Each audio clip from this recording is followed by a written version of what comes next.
lama ditunggu optimisme 2021 COVID akan sirna dengan tibanya 3 juta vaksin. Dan saat ini saya sudah tersambung bersama dengan Wasekjen ID, Ferry. Selamat malam Pak Ferry. Selamat malam, ya. Pak Ferry, dengan tibanya 3 juta vaksin, apakah ini ada sebuah optimisme dan secerca harapan begitu COVID di tahun 2021 sudah tidak ada? Saya kira kita menghadapi dua persoalan utama, ya. Persoalan utama kita adalah masih abainya masyarakat terhadap protokol kesehatan terutama 3M, ya. Hingga hari ini angka kematian terus meningkat, ya. Itu persoalan pertama. Persoalan kedua adalah, ya, sudah ditemukannya mutasi virus COVID yang terbaru, ya, yang dari Inggris, dan ini sudah sampai ke negara tetangga, ya kan, di Singapura. Saya belum melihat apakah di Indonesia sudah sampai apa tidak, ya. Persoalannya bukan sampai apa tidak, namun persoalan utamanya adalah apakah kita mampu mendeteksi, memeriksa, ya kan, mungkin ada varian-varian tertentu, ya, apakah katakan alat-alat yang mesti tertentu. Itu dua persoalan. Nah, lalu menjawab pertanyaan Mbak, ya, saya kira secerca harapan terhadap adanya vaksinasi yang sudah tiba 3 juta, ya, yang dari China, ya, dan itu ada harapan besar, ya, terutama untuk kami, ya, tenaga kesehatan, ya. Kita tahu rilis dari Kompas kemarin, ya, di akhir tahun disampaikan di bulan Desember sudah tenaga kesehatan yang wafat sudah menyentuh di angka 380 kalau 365, ya. Artinya ini tinggi sekali dan ini tidak main-main, ya. Dan pemerintah, saya sampaikan apresiasi yang sebesar-besarnya kepada pemerintah yang memprioritaskan tenaga kesehatan terkait dengan vaksinasi ini gelombang pertama, ya, sebelum nanti ke petugas kesehatan, sebelum nanti ke petugas layanan publik lainnya. Jadi ada harapan dengan adanya vaksin, tapi vaksin bukan satu-satunya. Walaupun sudah divaksin, 3M juga tetap jalan. Artinya tetap jalan, bukan karena lantas banyak masyarakat yang bilang kalau udah divaksin sudah biasa saja begitu. Nah, ini yang bahaya nih, Dokter Ferry. Ini yang salah kaprah, yang salah kaprah. Artinya vaksinasi ini kan kita bermain pada level aspek pencegahan, prevention, ya, prevention supaya tidak lebih berat, supaya tidak happy hypoxia, ya kan, supaya tidak ada penyakit penyerta yang malah memperberat. Itu di sini. Ini poinnya. Tapi tetap menggunakan masker. Nggak ada ketentuan vaksin kita pakai, kita lepas nggak pakai masker. Nggak ada. Kita tetap masih pakai masker. Itu yang saya kira pemerintah, masyarakat jangan sampai abai.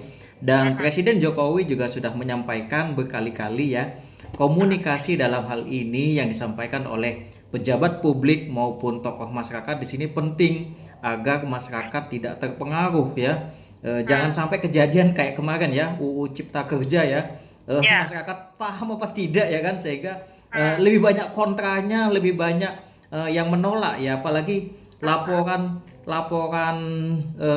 kemarin saya baca, ya, di mana baik Itagi, ya, masih banyak berapa puluh persen, ya, masih ragu masyarakat untuk divaksin.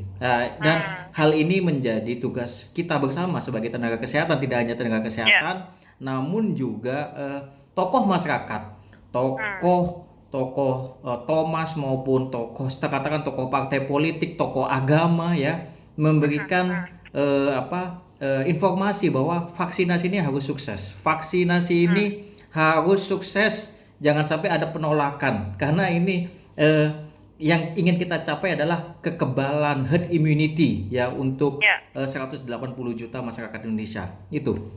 Baik, Dokter Ferry, kalau kita lihat kan angka COVID tidak pernah turun di bawah 6.000 begitu. Malah hari ini kan 8.000, ya. Nah, ini kira-kira sosialisasi protokol kesehatan ke masyarakat apakah sudah mulai kendor atau bagaimana, ya? Karena kalau kita lihat juga daya tingkat ketersediaan kamar di rumah sakit sudah makin sedikit, banyak tenaga medis yang juga sudah meninggal, dan kerumunan makin tidak terkendali juga begitu. Walaupun pemerintah masih terus menggencarkan itu. Ini bagaimana kira-kira solusinya, Dokter Ferry? Ya, kita tidak pernah belajar dari sejarah-sejarah sebelumnya. Sejarah membuktikan angka kenaikan selalu berbanding lurus dengan satu liburan, dua kerumunan ya. Kalau ada liburan, kerumunan, kita lihat nanti 2 minggu dari sekarang, ya 2 minggu Ya. dari sekarang, ya kan ini membludak nanti mungkin akan pecah rekor lagi. Saya kalau tidak salah tuh dulu rekor tuh 8.000 ya kan. Jangan Ya. sampai nanti 2 minggu nih malah 10.000. Apalagi pemerintah yang katanya ya kan di bulan Januari ini sudah mau mulai sekolah tatap muka langsung untuk Iya. anak-anak sekolah. Wah, saya tidak bisa bayangkan apa yang terjadi ya kan. Saya melihat saya melihat pertama ya, Ya. masyarakat mungkin ada yang diam-diam tetap liburan walaupun sudah ada anjuran ya, walaupun sudah pemerintah sudah ini ya kan. Apakah kita perlu semacam apa ya, punishment ya, apakah perlu kita semacam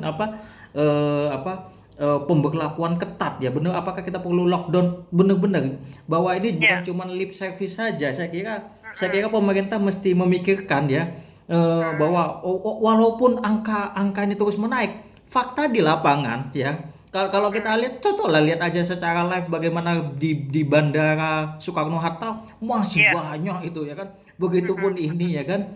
Dan Iya. ini PR buat kita bersama. Ketika nanti vaksinasi ini berjalan ya, saya kira karena ini 3 juta nih kalau bisa memang harus habis ya. Iya. Ini saya katakan PR kedua nih ya. Bagaimana masyarakat yang katakan kelompok prioritas mendapatkan vaksinasi ini, di mana spot-spotnya didapatkan vaksin ini mungkin jangan sampai nanti abai pemerintah.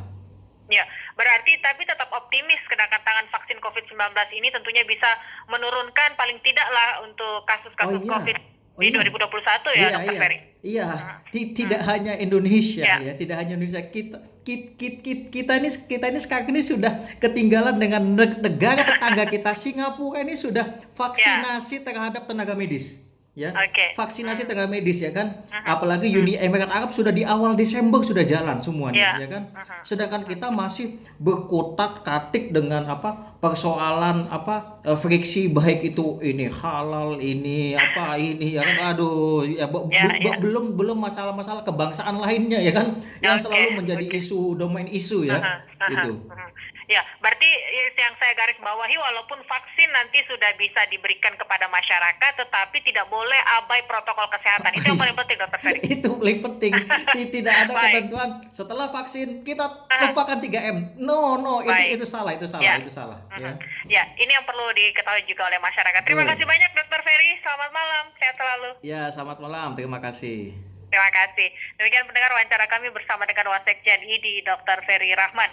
Bagaimana optimisme kedatangan vaksin COVID-19 yang berada di akhir tahun 2020 kemarin, ternyata ini menjadi kado spesial juga untuk Indonesia. Walaupun tadi dikatakan Dr. Ferry kita sudah sangat terlambat, tetapi tidak ada kata terlambat untuk bisa membasmi COVID-19.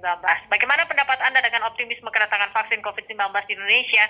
Di 021 3844545 3866712 352 3172 juga Anda bisa bergabung bersama kami malam hari ini. WhatsApp yang Anda bisa gunakan di 081 399 399 888 atau juga Anda bisa ikut polling di Twitter kami. Kalau kita lihat angka rate kenaikan kasus COVID-19 seperti juga dikatakan Dr. Ferry tadi,